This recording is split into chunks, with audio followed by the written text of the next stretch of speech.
O desaparecimento de Dom Sebastião em Alcácer Quibir foi um dos maiores mistérios de todo o século XVI e até hoje suscita dúvidas e debates entre historiadores portugueses.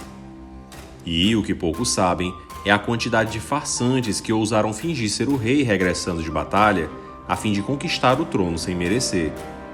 No vídeo de hoje, vamos falar sobre o sebastianismo e as tentativas de fraude, ou não, envolvendo o retorno de Dom Sebastião, além de destrinchar o curioso caso de um estranho prisioneiro em Veneza.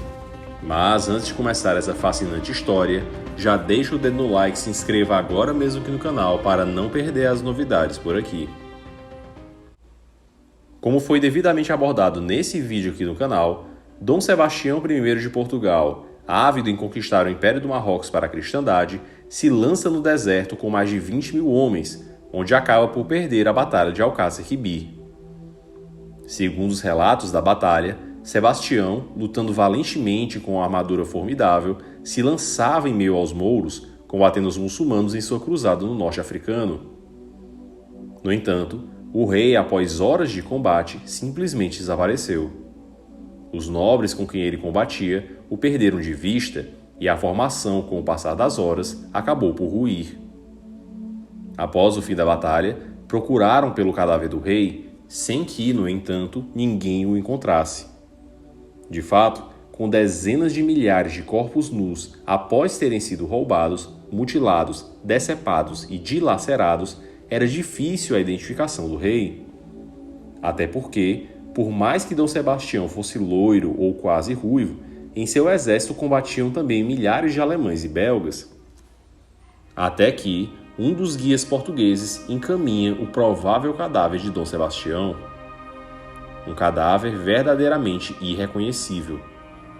Os portugueses demoraram 2 dias para conseguir localizar o corpo, e, após tanto tempo, o cadáver fedia e estava inchado a ponto de desfigurar completamente a pessoa quando viva. Além disso, o reconhecimento foi feito à noite à luz de velas. E, após reconhecerem o rei, os nobres o colocaram em uma esteira de madeira e o puseram do lado de fora da tenda, nu da mesma forma como veio. Após isso, o corpo foi trasladado para Ceuta e depois para Lisboa, onde foi finalmente sepultado. Existem muitas teorias sobre a forma como Dom Sebastião morreu. Numa delas, o rei teria se entregado, mas, dado que os marroquinos queriam expoliar o ouro de sua armadura, acabaram por despir o rei. E, sendo o rei extremamente casto e beato, não permitiria que ninguém o despisse, e acabou resistindo e foi acidentalmente morto pelos marroquinos. Em outra teoria, o rei teria se rendido e, com grupos mouros disputando quem o teria prendido, acabaram o matando. Mas o fato é que ninguém ao certo viu como o rei morreu. Segundo José Hermano Saraiva, isso se dava em decorrência de que dizer que viu o rei morrer sem fazer nada e sem morrer com ele era uma desonra. Assim, os nobres preferiram dizer que não teriam visto morrer. Mas haviam 3 testemunhas que afirmavam também que o viram partir do campo de batalha: Luís de Brito, Jorge de Albuquerque e Sebastião Figueira. Luís de Brito afirmou que no final da batalha viu o rei saindo do campo de batalha sozinho, sem ninguém o seguindo, dirigindo-se na direção do rio, uma direção bem diferente do lugar onde depois foi encontrado o cadáver. E esta terá sido a última vez que ele o viu. Essa também foi a versão de Jorge de Albuquerque. Já Sebastião Figueira disse que acompanhou o rei enquanto saía do campo de batalha, mas o deixou de ver. O rei tinha desaparecido. Assim, o rei não teria morrido em Alcácer Quibir. E isso poderia ser atestado pela forma como os leais vassalos trataram o suposto cadáver desfigurado de seu rei, o deixando descoberto à noite, exposto em trapos velhos, sem qualquer tipo de cuidado. O tal reconhecimento de um cadáver apodrecendo há 2 dias e à noite, de forma rápida, teria sido justamente orquestrado para que os nobres pudessem voltar rapidamente a Portugal, não desejando ficar aprisionados ali. Assim, dando aos mouros uma satisfação, poderiam voltar rapidamente a Portugal junto do seu verdadeiro rei que voltaria depois. e até mesmo as inscrições no túmulo de Dom Sebastião evocavam dúvidas entre os portugueses. A inscrição em seu jazigo em latim traz os seguintes dizeres: "Se é certo o que dizem, aqui jaz Sebastião, uma vida nas plagas da África ceifada, e não duvideis de que ele é vivo, porque quem morre assim tem uma vida ilimitada." Nota-se a forma como o epitáfio é escrito, quase que tentando convencer os portugueses que ali estava Dom Sebastião, mas ao mesmo tempo não atestando nada. A parte do "se é verdade o que dizem" é a pulga atrás da orelha que despertava nos portugueses os mais ardidos sonhos de messianismo e da volta do rei. Isso porque todos ali deveriam saber que o rei havia fugido. O rei, afinal, estava vivo. E assim, Portugal era contaminado por um espírito de esperança no retorno do rei. Dom Sebastião voltaria para restaurar a glória de uma nação sem esperança, para restaurar a certeza em tempos de incerteza.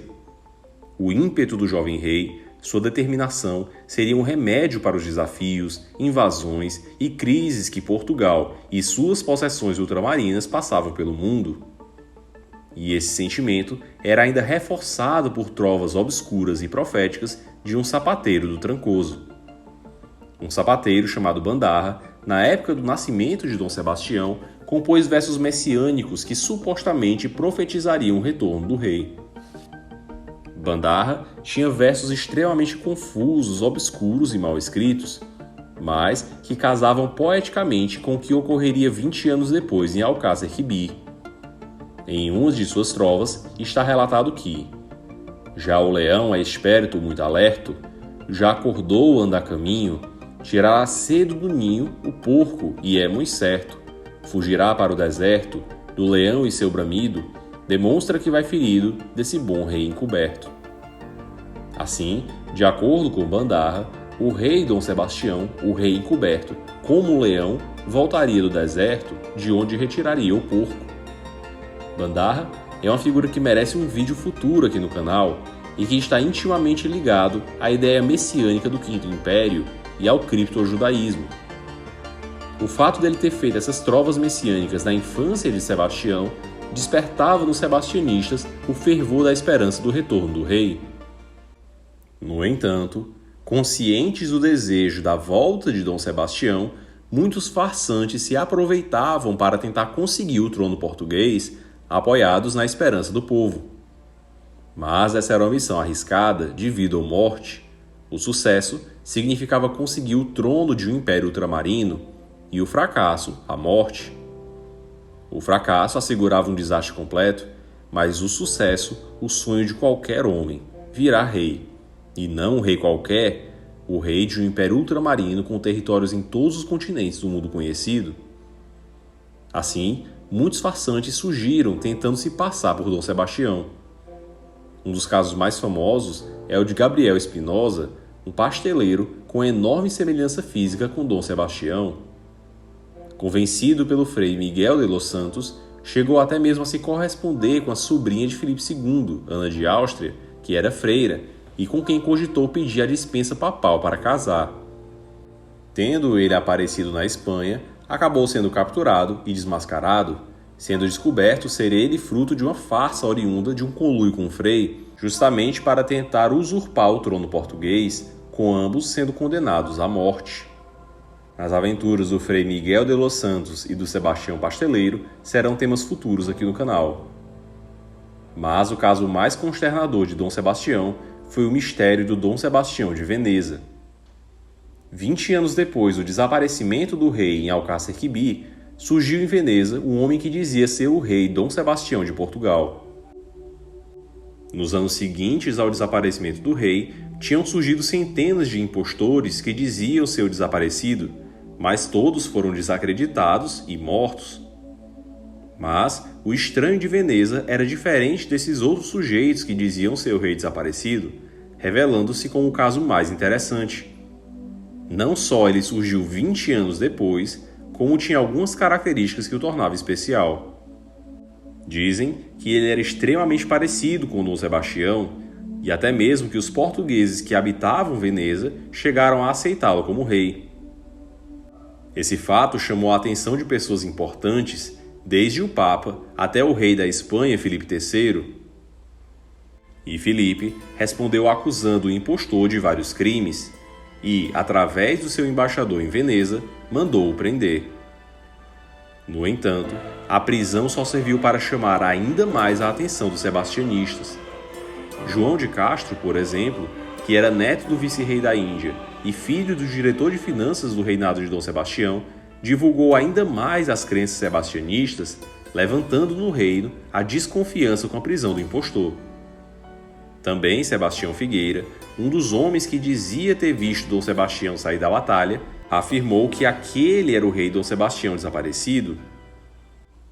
No entanto, segundo alguns relatos, o homem pouco falava português, falando um português macarrônico que misturava o italiano com o espanhol e um pouco de português. Além disso, teria admitido depois, sob tortura, que seu nome verdadeiro era Marco Túlio Catizone, um italiano natural da Calábria. Mas, segundo outros, ele respondia com clareza o nome dos embaixadores e de pessoas próximas que nomeara, passando por quase 28 inquirições, além de possuir marcas que lembravam muito as do rei desejado. No entanto, sendo o estranho de Veneza Catizone ou Sebastião, ele foi aprisionado pelos espanhóis e condenado às galés perpétuas, vivendo em um trabalho escravo. Tendo conseguido fugir, foi depois capturado, morto e esquartejado. No entanto, há questões que fascinam no caso do falso Sebastião de Veneza. Se era mesmo Dom Sebastião, por que falava tão mal o português? Por que teria passado 20 anos escondido? E se era mesmo um farsante, como sabia em tantos pormenores da vida do rei, com particularidades que só ele conhecia? O rei estava morto. O rei estava vivo. Independentemente de Sebastião de Veneza ser ou não Dom Sebastião, não deixa de ser encantadora toda essa temática da história portuguesa. Imaginar um país esperando a volta de um rei nas neblinas, pelas profecias de cristãos novos, é algo fascinante. Imaginar que isso incomodou as autoridades espanholas a ponto de confiscarem crônicas e cartas de um sapateiro tentando deter uma lenda também é fascinante. Mas, ainda mais apaixonante, é imaginar se o Sebastião de Veneza fosse realmente Dom Sebastião.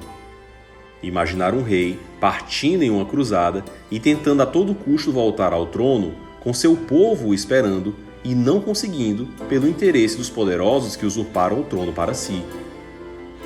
Um rei que tinha a certeza de tudo e tendo que lutar contra todos para retomar ao poder, impedido por usurpadores.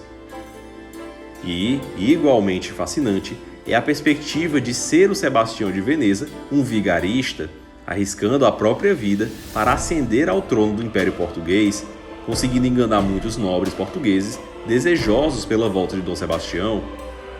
Se ele tivesse conseguido, toda uma dinastia poderia ter surgido de um farsante. E o melhor de tudo é ver o quanto esse debate perdura até hoje em Portugal, com lados sebastianistas e antissebastianistas produzindo ótimos artigos que nos atiça a imaginação e o interesse em leituras que são mais apaixonantes que a mais rebuscada literatura fantástica. O anseio pelo retorno do rei tomava conta do Império Português e, curiosamente, alteraria de forma significativa a história de Portugal e do Brasil. O sebastianismo acabaria transcendendo a figura de Dom Sebastião, configurando a ideia do Quinto Império, pregado pelo padre Antônio Vieira, em que Portugal desempenharia um papel central não só na história do mundo, como também da salvação. Essa doutrina messiânica e milenarista, que foi combatida pela Igreja Católica, e o sebastianismo influenciaram a história de Brasil e Portugal, com uma série de conspirações nacionalistas, fazendo Portugal conseguir sua independência, e uma série de seitas sebastianistas brotando no Brasil. Mas essas são temáticas para vídeos futuros aqui no canal. Então, se você quer continuar acompanhando essa história, se inscreva agora mesmo aqui no canal e compartilhe esse vídeo com seus amigos para fortalecer o nosso trabalho.